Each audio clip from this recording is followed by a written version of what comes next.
It's great to see you all. We're looking forward to an action-packed couple of days. I think for a lot of very ambitious people, and a lot of entrepreneurs and business owners that are very ambitious, they automatically assume, because they're very passionate and energetic about what they do, some of you may feel you've already got a really strong vision about what you want to achieve, both in life and also your business as a vehicle to achieving those life goals.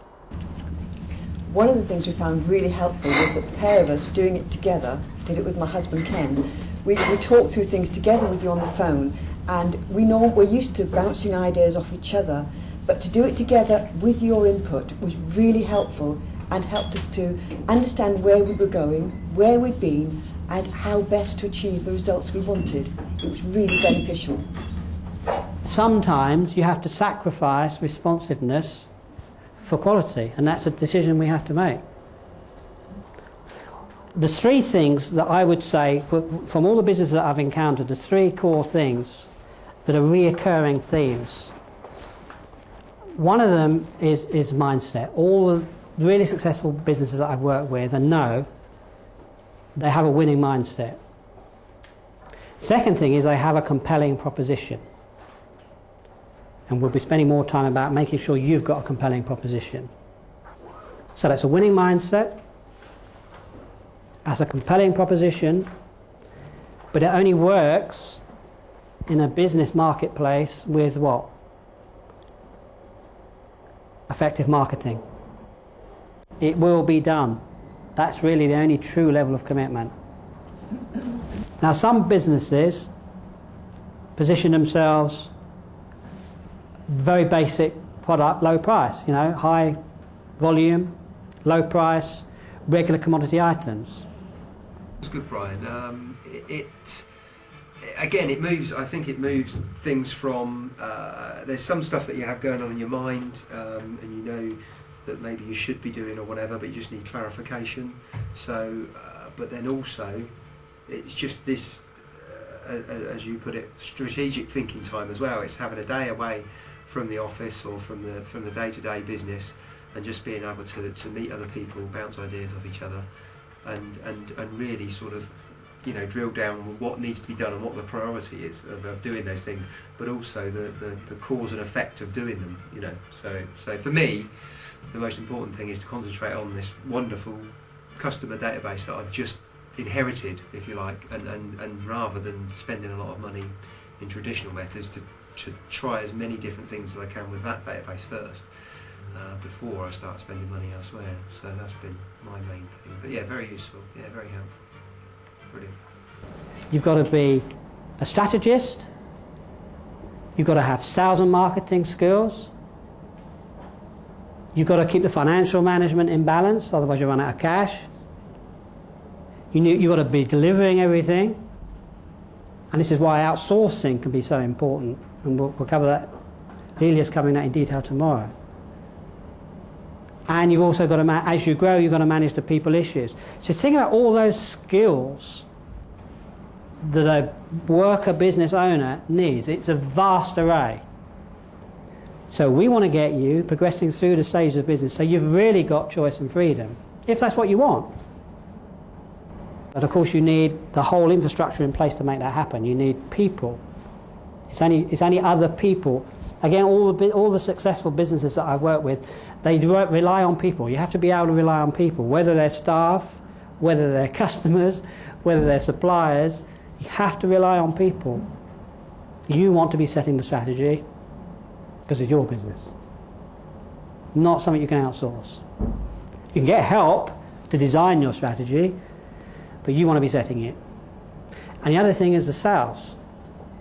I've yet to find a successful business that's actually outsourced its whole sales division. Referrals. They always tend to buy quicker. They tend to be more loyal. They often, stay with you longer. There's often some immediate trust because they're being referred, and they often spend at a higher level quicker. I mean, in almost every measure, a referred customer is better. Well, to me, I've got quite a bit out of today. I came here to give a pitch and hour's presentation on presenting, And I also, by sitting in the back listening, as Brian said at the beginning, if you go away from this just picking out just one or two things, it's been well worthwhile. And I certainly have. The business wheel of life really made me realise where I've got to focus on. And the idea of just taking one new method each month, one new method of marketing each month, really stuck in. And I've got some ideas around that. So it's been well worth it meeting other people. And I advocate coming on. Thank you. So by having an understanding of what those core values are and developing the ones that we want to enhance, that helps us achieve our goals, as long as, and this is a very important point, as long as those values are in a line and are in keeping with those goals. I've been working with Brian now for about 3 months, and most recently we did a mail-out campaign to 4,000 existing customers, and that was sent out about 5 days ago, and already we've had a very good response, people phoning up, people popping into our showroom to book appointments. So we're very, very pleased with the input we've had. This is my tool that I've developed after working with thousands of businesses over many years. And what I've attempted to do is identify the key threads that make the biggest difference. And I've identified 8 key elements that I think make the biggest difference. Then there's the survival zone, which is all about cash. Okay? Cash is king in a business. Okay? It's the old saying, turnover is for vanity, profit is for sanity, but cash is king. The main interest that Brian has helped me with is focusing my business, setting me goals, somewhere I can aim for, putting more structure into my plans and where I'm going.